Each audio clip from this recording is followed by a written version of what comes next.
Oh, it's always nice to win a grand final, but at the end of the day, you're playing a premiership, and I guess it's just about preparing for round one. So it's great for a young group to play in a final, but at the end of the day, we're just trying to improve and be ready for round one.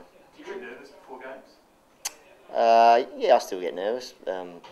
Just in the warm up, but not the night before. I think I've got enough experience now to prepare properly. Is that any different from the NAB Cup?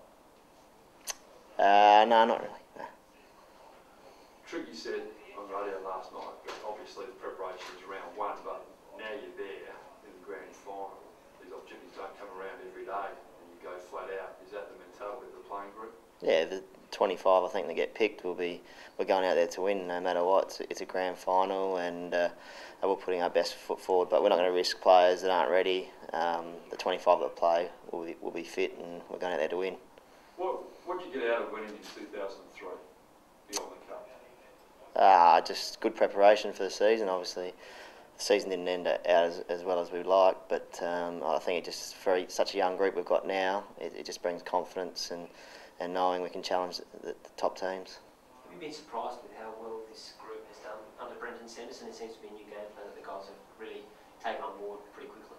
I'm not surprised, because these young guys just want to improve, and they want to bring this club back up to where it should be. So it's been a great pre-season in terms of the effort of the blokes, and just the way they've gone about it has just been a standout for a lot of those young players, and you could name 10 or 15 players that have improved in the pre-season, so hopefully that translates into games now. Who's the biggest improvers in your mind?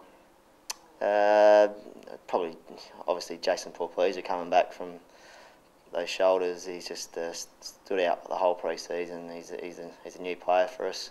Dave McKay's improved again, and Rory Sloane taking his game to another level, and you just seen Patrick Dangerfield's form in the pre-season. So those 4 or 5 players have really stood up, and their leadership has as well. So we've got 5 to 10 leaders at the footy club now. Ken Mooney said winning the 2006 night grand final was a bit of a springboard success to Geelong moving forward. Can you use that if you can win this one as a bit of a springboard? Oh, definitely. It rolls with such a young group. They're influenced by what happens now. So if we can beat West Coast this week, it just shows that they were a top 4 team last year, come back from a pretty tough year the year before, and we'll be using it to start of the year. But it won't affect our preparation. It's just about improving again to be as best as we can for round one. You're now not part of the leadership group. You're now mentoring some of these younger kids. How's that been?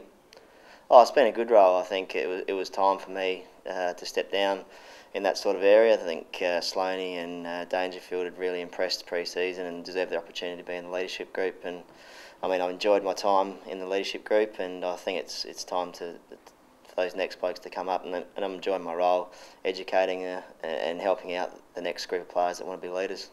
Michael, one of those players is Bernie that you're mentoring. What did you make of what's happened in the past 48 hours or so? Oh, it's obviously disappointing for the club, this sort of media on a grand final week, but I don't know the full circumstances of it. The club's dealing with it. We'll deal with Bernie internally in terms of improving that side of his life, and he'll get better. He's a strong kid, and he's just got to learn very quickly, because you can't get away with that stuff anymore. Have you spoken to him yourself, or will you do that, do you think? Oh, well, I'm sure we will in the next week or so. We've got a game to win this week, and that's our focus at the moment. The club will deal with the rest. But as a mentor, though, do you have to sit down with him personally and just go through a few issues, or pretty much what Tricky spoke about yesterday? I assume so. We'll probably be early next week. We'll sit down and just as a group, where there's 6 or 7 of us plus our new off-field helper. So, I mean, it's not something we're jumping out to solve right now. He's got to do some work, and it's got to come from him. So, he'll get better. He's done nothing disastrous. Just No. a whole lot of little things, as Tricky pointed out. Do you think you can easily get rid of that completely, so you can just put that behind you? Yeah, I think so. I think you get sick and tired of reading your name in the press for the wrong reasons, and Bernie's certainly not happy with the press he's getting at the moment. He's a bit embarrassed by it, but he's just got to use it in the right way and improve in that area. Will it affect his footy this year? Nah, he's a strong person. He'll be right. How's the playing group taken it as a whole? Oh, disappointed, but we've got a job to do this week, and that's what we're going out to do.